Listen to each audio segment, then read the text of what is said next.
Hello all and welcome to be updated. ఈ వీడియోలో మనం స్వర్ణ పంచాయత్ పోర్టల్ సంబంధించి హౌస్ ట్యాక్స్ అసెస్మెంట్ని ఎలా ఎంటర్ చేయాలో చూద్దాం. దీనికి సంబంధించి మనం స్వర్ణ పంచాయత్ పోర్టల్ లాగిన్ అవ్వాలి. సో వన్స్ లాగిన్ అయిన తర్వాత మనకి ఇక్కడ హౌస్ ట్యాక్స్ ఎంట్రీ అనే ఆప్షన్ ఉంటుంది. అది క్లిక్ చేసిన తర్వాత యాడ్ అసెస్మెంట్స్ దగ్గర మనం క్లిక్ చేయాలి. అండ్ క్లిక్ చేసిన తర్వాత మనకి ఫస్ట్ అయితే జీపీకి సంబంధించి సో జీపీ నేమ్ వస్తుంది ఆటోమేటిక్గా. టోటల్ అసెస్మెంట్స్ ఎన్ని ఉన్నాయి జీపీలో, అండ్ కరెంట్ డిమాండ్ ఎంత, అరియర్ డిమాండ్ ఎంత, ఈ 3 డేటా అడుగుతుంది. అది ఎంటర్ చేసి సబ్మిట్ క్లిక్ చేయాలి. సబ్మిట్ క్లిక్ చేసిన తర్వాత మనకి పంచాయత్ ప్రొఫైల్ ఓపెన్ అవుతుంది. మీరు ఆల్రెడీ పంచాయత్ ప్రొఫైల్ అప్డేట్ చేసినా సరే ఇక్కడ అదే పాపప్ అవుతుంది. అండ్ ఇక్కడ డేటా అయితే మ్యాక్సిమం మీరు ఎంటర్ చేసిన పంచాయత్ ప్రొఫైల్ నుంచి ఫెచ్ అయిపోతాయి. అండ్ మినిమం 1 or 2 డేటాస్ అయితే మిస్ అవుతాయి అండ్ కొన్ని లేట్గా లోడ్ అవుతాయి. అండ్ అన్ని చెక్ చేసిన తర్వాత మనం ఏమైనా కరెక్షన్స్ ఉంటే అప్డేట్ చేసుకుని లాస్ట్లో సేవ్ అని క్లిక్ చేయాలి. ఇక్కడ మనం ఫస్ట్ బేసిక్ ప్రొఫైల్, తర్వాత అడ్మినిస్ట్రేటివ్, ఇన్ఫ్రాస్ట్రక్చర్ అండ్ అలాగే అదర్ ఫీచర్స్, జీపీకి సంబంధించి ఈ 4 ఫీచర్స్ మనం అప్డేట్ చేయాల్సి ఉంటుంది. అండ్ వన్స్ అప్డేట్ చేసిన తర్వాత మనం ఇక్కడ మళ్ళీ ట్యాక్స్ దగ్గర క్లిక్ చేస్తే ఈ విధంగా మనకి ట్యాక్స్ ప్రొఫైల్ అయితే ఓపెన్ అవుతుంది అనమాట. సో మొత్తం పై చార్ట్స్ అండ్ బార్ గ్రాఫ్స్తో మొత్తం పంచాయతీ సంబంధించి ఎన్ని జీపీస్ ఉన్నాయి, తర్వాత టార్గెట్ అసెస్మెంట్స్ ఎంత, ఎన్ని ఎంటర్ చేశారు, అండ్ ఎంత ప్రోగ్రెస్లో ఉంది, ఎంత ప్రోగ్రెస్ ఇంకా చేయాలి, so total demand, target demand ఎంత కలెక్ట్ చేశారు, బ్యాలెన్స్ డిమాండ్ ఎంత, అండ్ దానికి సంబంధించి మొత్తం పై చార్ట్, బార్ గ్రాఫ్ ఈ విధంగా వస్తాయి. ఇక్కడ మనం యాడ్ అసెస్మెంట్ దగ్గర క్లిక్ చేసి హౌస్ ట్యాక్స్ డేటా ఎంటర్ చేయాలి. సో దీంట్లో మనకి first property details, owner details, తర్వాత site or building details, demand details, ఈ 4 డీటెయిల్స్ అడుగుతుంది. సో ఫస్ట్ ప్రాపర్టీ డీటెయిల్స్లో పంచాయత్ అనేది ఆటోమేటిక్గా పాపులేట్ అవుతుంది, సెలెక్ట్ చేసుకోవాలి. తర్వాత విలేజ్ కూడా ఆటోమేటిక్గా పాపులేట్ అవుతుంది మీరు ఎంటర్ చేసిన డేటాను బట్టి. సో అది సెలెక్ట్ చేసుకున్న తర్వాత అసెస్మెంట్ నెంబర్ ఎంటర్ చేయాలి. సో ఇక్కడ మనకైతే ప్రజెంట్ కొత్తగా సర్వే చేసి ఎంటర్ చేయమని చెప్పలేదు. సో ఓల్డ్ డేటా ఏదైతే ఉందో, అంటే ఇంతకుముందు ఏదైతే చేస్తున్నారో లాస్ట్ ఇయర్ సంబంధించి దానికి 5% యాడ్ చేసి ఈ ఇయర్ డేటా అయితే అప్డేట్ చేయాల్సి ఉంటుంది. సో ఇక్కడ అసెస్మెంట్ నెంబర్ ఎంటర్ చేయాలి. పీపీఎన్ ఆటోమేటిక్గా వస్తుంది. సో నాట్ అప్లికేబుల్ ఉంది ఇక్కడ మాకైతే, మా పంచాయతీకి. తర్వాత హ్యాబిటేషన్ ఎంటర్ చేయాలి. తర్వాత ఆ ప్రాపర్టీ యొక్క సర్వే నెంబర్ ఎంటర్ చేయాలి. అండ్ ఆ ప్రాపర్టీ గ్రామ కంట కిందకి వస్తుందా లేదని చెప్పి ఎస్ఆర్నో క్లిక్ చేయాలి. తర్వాత దాని plot number, door number enter చేయాలి. సార్ బిల్డింగ్ జీపీ అప్రూవల్ ఉందా లేదా, ఎస్ అయితే ఎస్, నో అయితే నో. తర్వాత ఎన్ని ఇయర్స్ నుంచి ఆ బిల్డింగ్ ఉంది, సో ఇయర్ సెలెక్ట్ చేసుకోవాలి. 10 or 20 ఇయర్స్, అలా ఇయర్స్ మనం సెలెక్ట్ చేసుకోవాలి. సో డేట్ అండ్ మంత్ కూడా సెలెక్ట్ చేసుకోవాలి. తర్వాత నేచర్ ఆఫ్ ప్రాపర్టీ, సో గవర్నమెంటా, ప్రైవేటా, అసైన్డ్ ఇలా. సో ఇల్లు అయితే ప్రైవేట్ సెలెక్ట్ చేసుకోవాలి. తర్వాత ల్యాండ్ యూస్, సో స్టాండర్డ్ స్ట్రక్చరా లేదంటే అపార్ట్మెంటా, సో మల్టీ స్టోరేజ్ బిల్డింగా.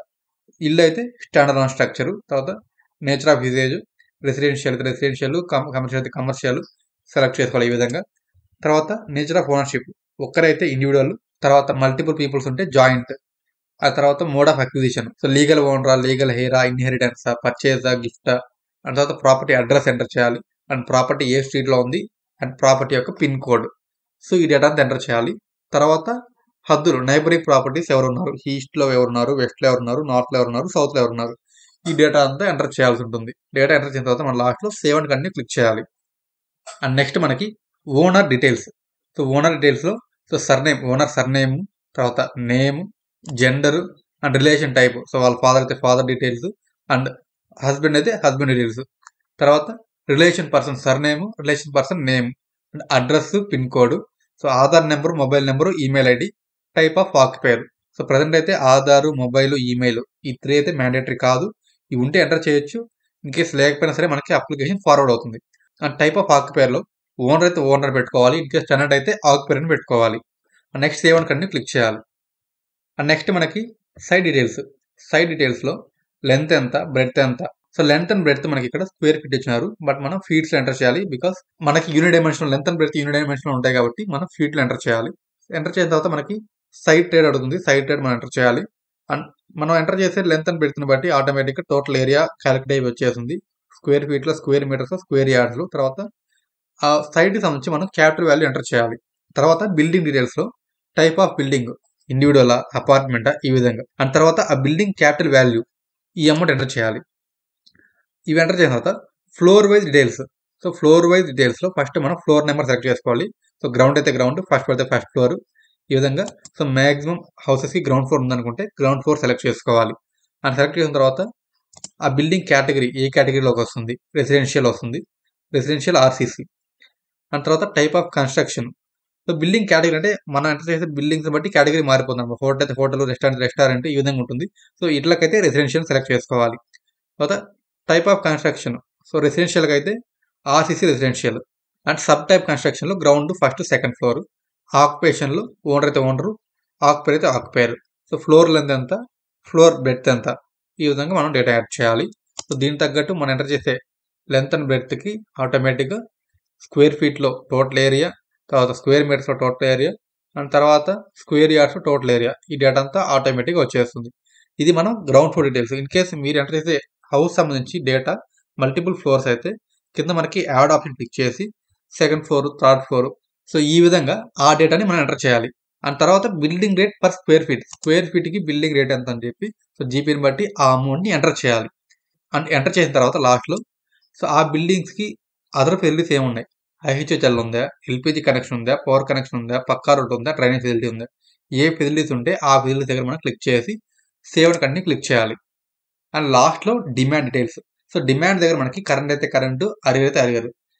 ఆ డేటా దగ్గర సో మన హౌస్ ట్యాక్స్ అమౌంట్ ఎంత, వాటర్ ట్యాక్స్ అమౌంట్ ఎంత, లైటింగ్ ట్యాక్స్ ఎంత, డ్రైనేజ్ ట్యాక్స్ ఎంత, library cess, sports cess, fire cess, so ఈ విధంగా మొత్తం డేటా ఎంటర్ చేయాలి. ఆ ట్యాక్స్ ఉంటే అమౌంట్ ఎంటర్ చేయాలి, ఇన్ కేసు లేకపోతే జీరో ఎంటర్ చేయాలి. బికాస్ ఏది మిస్ అయినా సరే మనకి ఇది సబ్మిట్ అవ్వదు. సో ఈ డేటా యాడ్ చేసిన తర్వాత next authorised private tap connection ఉందా లేదా, ఎస్ అయితే ఆ ట్యాప్ ఫీజు అంత ఎంటర్ చేయాలి, నో అయితే నో పెట్టి సేవ్ అండ్ కంటిన్యూ క్లిక్ చేయాలి. So save and continue click చేసిన తర్వాత మనం ఎంటర్ చేసిన మొత్తం డేటా ఇక్కడ వస్తుంది. సో మొత్తం పాప్ అవుతుంది. ఈ డేటా అంతా మనం క్రాస్ చెక్ చేసుకోవాలి. అండ్ అలాగే మనం ఎంటర్ చేసిన అసెస్మెంట్ నెంబర్కి, ఓల్డ్ అసెస్మెంట్ నెంబర్కి ఇప్పుడు present new assessment number generate అవుతుంది. సో ఇది యూనిక్గా ఉంటుంది అనమాట. సో ఈ డేటా అంతా మనం క్రాస్ చెక్ చేసుకోవాలి. అలాగే ఇప్పుడైతే ఓల్డ్ అసెస్మెంట్ నెంబర్ ఎంటర్ చేస్తామో దానికి కొత్తగా అసెస్మెంట్ నెంబర్ క్రియేట్ అవుతుంది. సో ఒక యూనిక్ అసెస్మెంట్ నెంబర్ మొత్తం స్టేట్ వైడ్ కూడా అది యూనిక్గా ఉండే విధంగా డిజైన్ చేస్తున్నారు.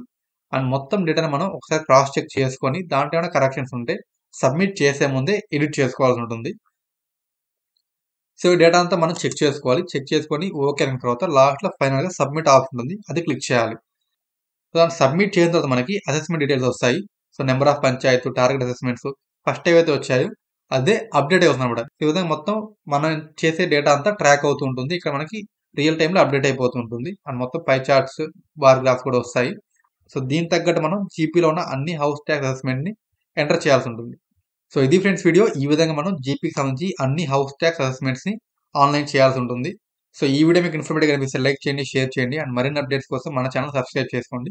Thanks for watching.